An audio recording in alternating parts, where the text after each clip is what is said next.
Hello guys, welcome to my YouTube channel.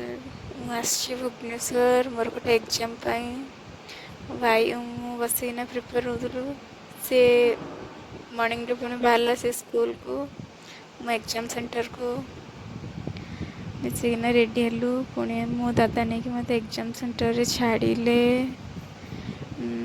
Sethu घर 10 kilometre थिला। दादा नहीं कि छाड़िले मते एग्जाम सरला परे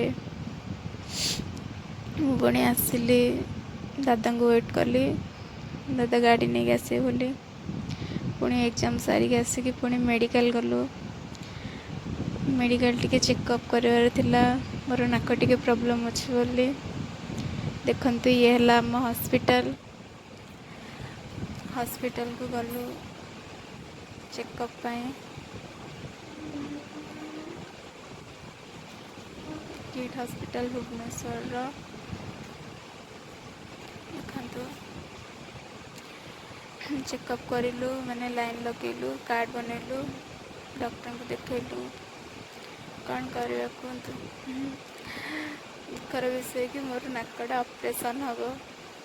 ଛାଡ଼ନ୍ତୁ, ଭାଗ୍ୟ ଖରାପ, କ'ଣ କରିବା। ଉପର ଆଡ଼ୁ ସିନା କିଛି ଜଣାପଡ଼ୁନି, ଭିତର ଗୋଟେ ଏତେ ରୋଗ ରହୁଛି ମଣିଷର, ସେଇଟା କେହି ବି କହିପାରିବେନି।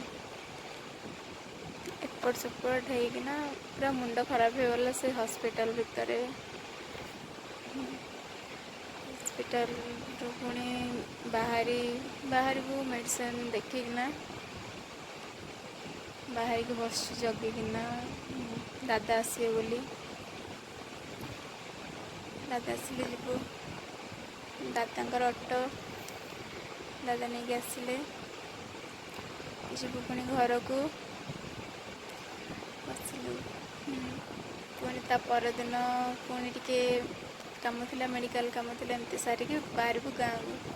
ହେଲା ମୋ ସାନ ଭାଇ ଅମିତ, ତାର ମୋର ପୁଣି ଗଲୁ ଟିକେ ମେଡ଼ିକାଲ।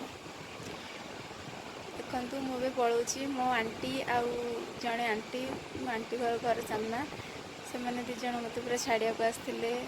ଆମେ ଦାଦାଙ୍କର ମୋର ଅଟୋରେ ଭୁବନେଶ୍ୱର ଟୁ କବିସୂର୍ଯ୍ୟନଗର ପୁରା ଅଟୋରେ ହିଁ ଆସିଲୁ। ଦେଖନ୍ତୁ କେତେ ସାରା ସାମାନ ଦେଇଛନ୍ତି ଆଣ୍ଟି। ଇଏ ବଢ଼ିଆ ଆଣ୍ଟି।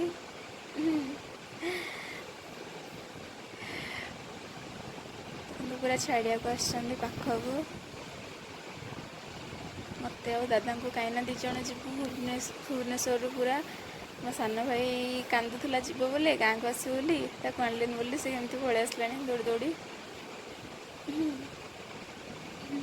ସେ ବସି ପଡ଼ିଲା ଯିବ ବୋଲି, ପୁରା ତାକୁ ଟାଣିକିରି ନେଇଛି ତା ମମି। ଦେଖନ୍ତୁ, ଲାଷ୍ଟକୁ କ'ଣ ଭୁବନେଶ୍ୱର ଷ୍ଟାର୍ଟିଂ କଲୁ, ଛାଡ଼ିଲୁ 2:30 ପାଖାପାଖି ହେବ।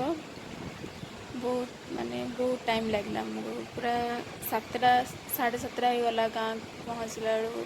ରାସ୍ତାରେ ଆସିଲୁ, ମାନେ ନେଚର୍, ସନଲାଇଟ୍ ବହୁତ କିଛି ଥିଲା ରାସ୍ତାରେ। ଟିକେ ରହିକିନା ସେଇଠି ଥିଲା ଝାଲମୁଢ଼ି, ମୁଁ ଝାଲମୁଢ଼ି ଟିକେ ଖାଇଲି। ଝାଲମୁଢ଼ି ସାରିକି ଆମେ ପଳେଇ ଆସିଲୁ ଆମ ଗାଁକୁ। ଫାଇନାଲି ରାତି 7ଟାରେ ପହଞ୍ଚିଲୁ ଗାଁରେ।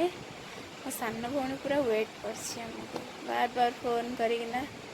ସିଏ ତା'ର କଣ୍ଟ୍ରୋଲ୍ ନୁହଁ।